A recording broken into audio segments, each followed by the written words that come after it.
अच्छी सोच रखोगे तो सब अच्छा होगा, अगर बुरी सोच रखोगे तो सब बुरा ही होगा।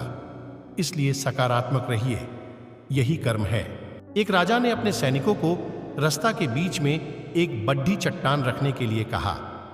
चट्टान को बीच रास्ता में रखवाकर राजा ने अपने सैनिकों से छुपकर उस चट्टान पर नजर रखने के लिए कहा कि देखना उस चट्टान को रास्ते से कौन हटाता है। लोग उस जगह पर आते रहे और जाते रहे, लेकिन किसी ने भी उस चट्टान को रास्ते से हटाने की कोशिश नहीं की। उस चट्टान के पास से लोगों के गुजरने वालों में राजा के कुछ करीबी लोग और शहर के बड्ढे व्यापारी भी शामिल थे, और उनमें से कुछ लोग तो राजा को ही कोसने लगते कि क्या राजा इस चट्टान को भी रास्ते से नहीं हटवा सकता। लेकिन किसी ने भी उस चट्टान को रास्ते से हटाने का प्रयास नहीं किया। ऐसा काफी दिनों तक चलता रहा। एक दिन एक किसान अपनी सब्जियों के साथ उधर से गुजर रहा था।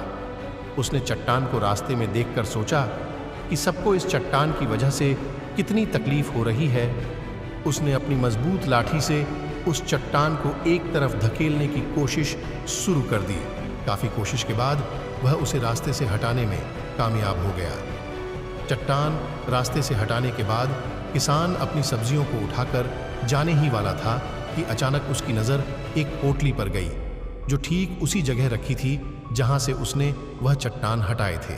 उसने उस पोटली को खोलकर देखा तो उसमें सोने के कई सिक्के थे, और उन सिक्कों के साथ राजा का एक संदेश भी था, जिसमें लिखा था कि ये सोने के सिक्के उनके लिए है जो इस चट्टान को रास्ते से हटाएगा। दोस्तों, बिल्कुल ठीक इसी तरह हम सबके लाइफ में भी कई परेशानियां आती हैं। कुछ लोग उन परेशानियों से बचकर निकल जाते हैं और कुछ रास्ता बदल देते हैं, और चंद लोग ठान लेते हैं उन परेशानियों का हल निकाल लेने की, और ऐसे ही लोग मुश्किलों में संभावनाएं और संभावनाओं में छिपे अवसर खोज लेते हैं। मजबूत इरादे और नेक दिल के साथ किए गए कोशिशों के परिणाम हमेशा ही अच्छे आते हैं। इसीलिए जीवन के परेशानियों से घबराओ मत, बल्कि उन परेशानियों को हल करने की कोशिश करते हुए जीवन सफर में आगे बढ़ते रहो। मिलते हैं अगली वीडियो में।